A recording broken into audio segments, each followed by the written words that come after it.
द्वापर युग का वो काला अध्याय जब कुरुक्षेत्र का रण क्षेत्र लाशों से सना हुआ था। अश्वत्थामा द्रोणाचार्य का अमर पुत्र पांडवों के 5 पुत्रों का संहार कर चुका था। क्रोध में अग्नेयास्त्र चला दिया, लेकिन भगवान कृष्ण के श्राप ने उसे अमर बना दिया। एक श्राप जिसने कलयुग के अंत तक उसे भटकने पर मजबूर कर दिया। तू कभी शांति न पाएगा, तेरी ज्वाला सी आग कभी ठंडी न होगी।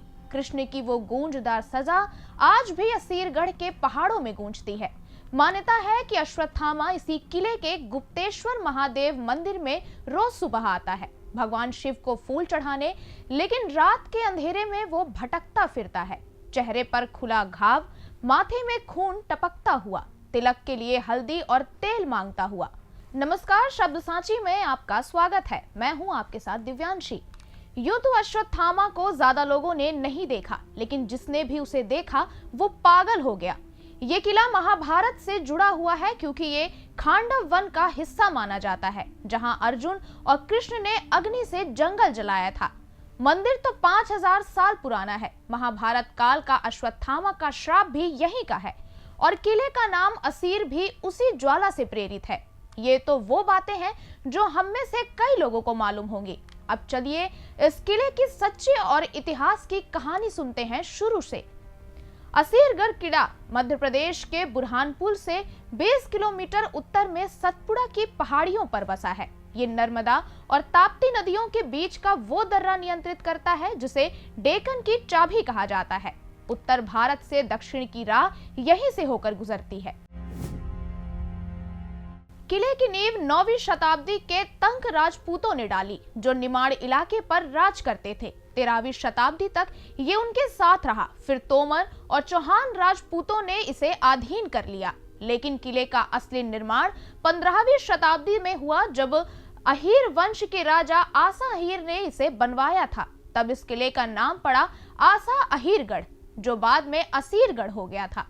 पत्थर, चूना, शीशे से बना ये किला अटल रहा। 60 एकड़ में फैला, 3 कृत्रिम तालाबों में पानी की आपूर्ति और ऊंची दीवारें जो दुश्मन को कभी किले में घुसने न दे।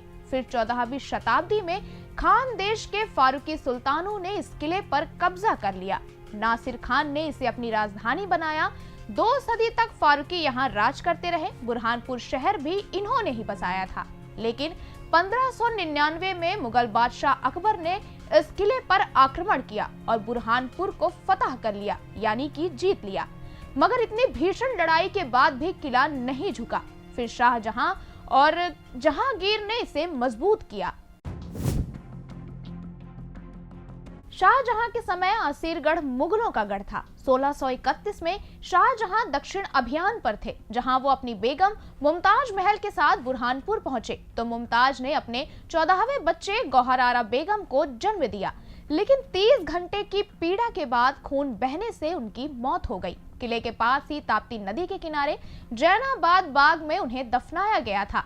ये शाहजहां के चाचा दानियाल का बाग था। बाद में लाश को ताजमहल ले जाया गया, लेकिन बुरहानपुर और असीरगढ़ का ये दर्दनाक कनेक्शन आज भी याद किया जाता है। मुमताज की मौत ने शाहजहां को तोड़ दिया, लेकिन असीरगढ़ जैसे किले मुगल साम्राज्य की ताकत के प्रतीक बने रहे।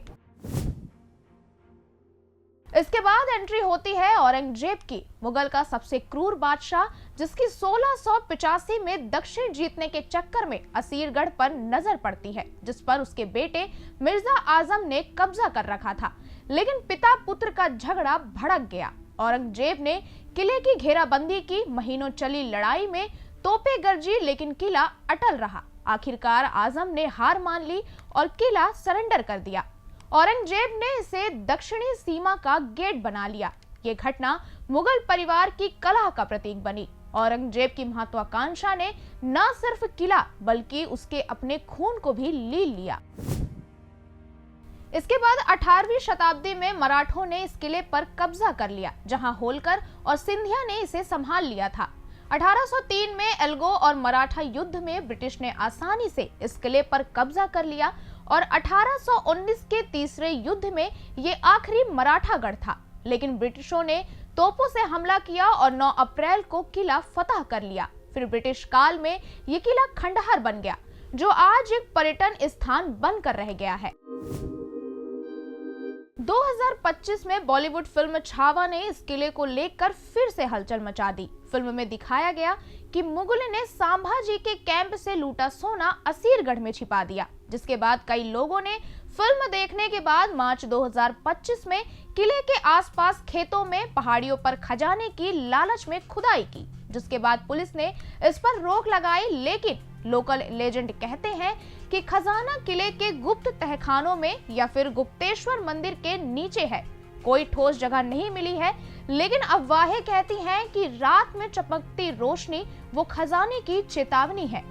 हमारी इस ऐतिहासिक धरोहर की इन कहानियों और इन लोक कथाओं में कितनी सच्चाई है, ये तो सिर्फ इस किले की दीवारों को ही पता है।